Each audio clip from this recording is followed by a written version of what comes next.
weekend during Netroots Nation, Cory Booker made an appearance and took a number of photos with people who were there, including one group that is supportive of Palestinian efforts. So the US Campaign for Palestinian Rights attended panels, handed out literature, and advocated for the end of the occupation of Palestine to secure a just future for both Israelis and Palestinians.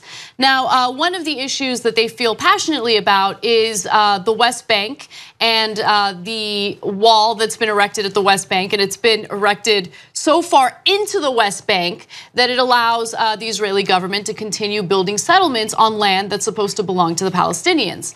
And so, look, that is obviously a long, heated issue, and we've gotten into it before, but the heart of this story is Cory Booker posing for a photo with this organization, and during that photo, he held a sign. So let's show you this picture. It says, from Palestine to Mexico, all the walls have got to go.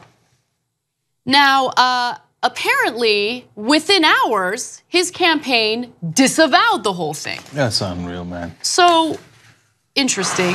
You know, I saw this in a backwards way. I saw that he had disavowed the sign, but I had not yet saw the picture. So I was waiting for the sign, like, oh, what does this say? Does this say something that some people might find benign, some people might find offensive? We're like, end the Zionist occupation, right?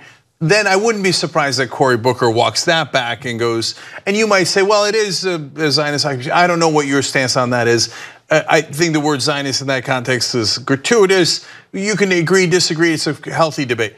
But it didn't say that, it didn't say anything bad. It just said that a wall is not good and the Palestinians live under an occupation. That is obvious, that's clear. That's the one you had to disavow? He disavowed it, and he did so pretty aggressively. So let me give you the update. As I mentioned, within hours, disavowed the whole thing, and his spokesperson came out with a statement. So I'm gonna read you the entirety of that statement right now. First of all, he claims that Cory Booker was unaware of what the sign said. He says, just before delivering a speech in New Orleans, Senator Booker was approached by dozens of people for photos. In one instance, amid the rush, he was posing for a photo and was passed a sign to hold. He didn't have time to read the sign. And from his cursory glance, he thought it was talking about Mexico and didn't realize it had anything to do with Israel. So there's two different problems here. This is the first one. It's actually the smaller problem, but just please stop insulting our intelligence. So apparently this is a group that is the US Campaign for Palestinian Rights, and they had a conversation with Booker before taking the picture. So he knew that they were arguing in favor of Palestinian rights. It wasn't just that it was for Mexico.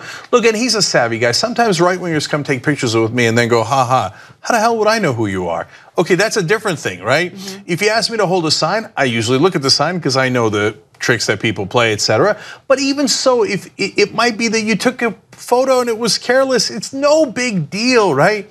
But in this case, you talked to the people, you did know what it was. Just, can you please not lie about it? It's just, you know, say, hey, you know what, in that, even if, look, I think the other second part is worse, but even if you just said, hey, look, at the time he held the sign, but reflecting on it, he thinks that it was not the right thing to do. Okay, at least that's honest, right? But they can't do that.